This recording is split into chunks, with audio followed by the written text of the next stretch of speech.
And good morning. It's Wednesday morning. Today we will read from Acts 4, 1 through 4.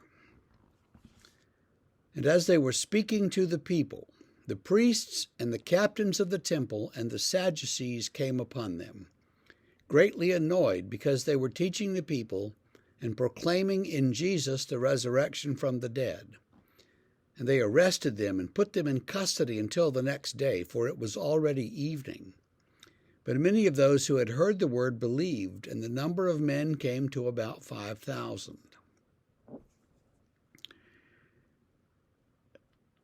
It's interesting to read that and see that only the men are counted, so there you go. The number of men came to about 5,000, so there were presumably some other women, and so we think the early church may have had, 10,000 people, 12,000, a pretty good percentage of Jerusalem. And we might read that to say, well, they are in trouble because they proclaimed Jesus as the key to the resurrection. But it's a little more subtle than that. The people that arrest him are the chief priests, and they come from the Sadducees. Now, we don't always know all these things. But the Sadducees were kind of the old money conservative people in Jerusalem, and they focused their attention on the temple worship. So proper temple worship was the goal or the driving motivation for these Sadducees. Sadducee itself comes from the word that means holy in Hebrew, and they were considered the holy ones.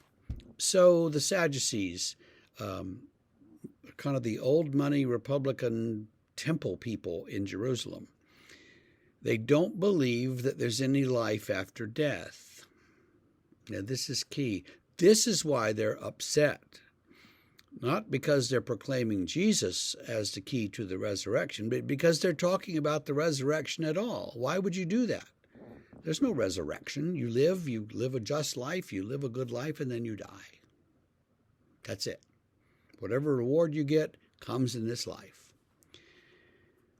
The Pharisees, on the other hand, did believe in the afterlife, and they thought the way to get there was to obey all the 9 million rules that they'd written.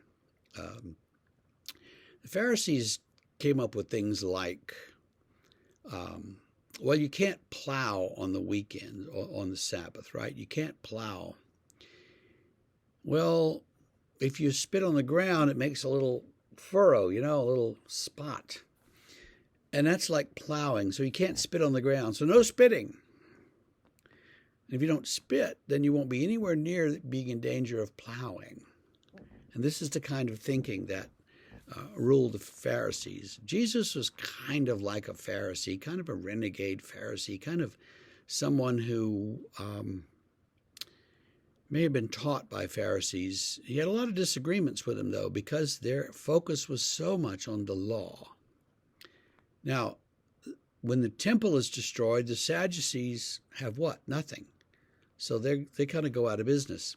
When the temple is destroyed, the Pharisees, who are out in the synagogues all over Israel, focused on the law, well, they say to the people, well, without the temple, all we can do is obey the law and pray to God to restore the temple. And so it's Pharisaic faith that becomes Judaism as we know and love it.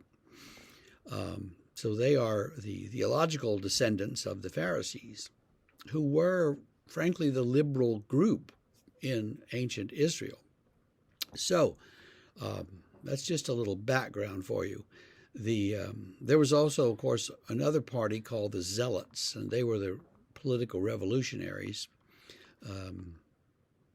Jesus even had some of them in his 12 disciples, you remember. So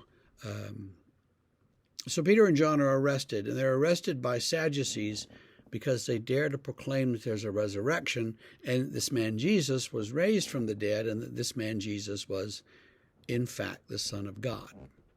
So they are in prison, and we will see what goes on with that story in more detail tomorrow as we read the next piece of the chapter for today, ponder the fact of the resurrection. Even though the Sadducees didn't believe in it, it's true. So remember that always. And we will see you tomorrow.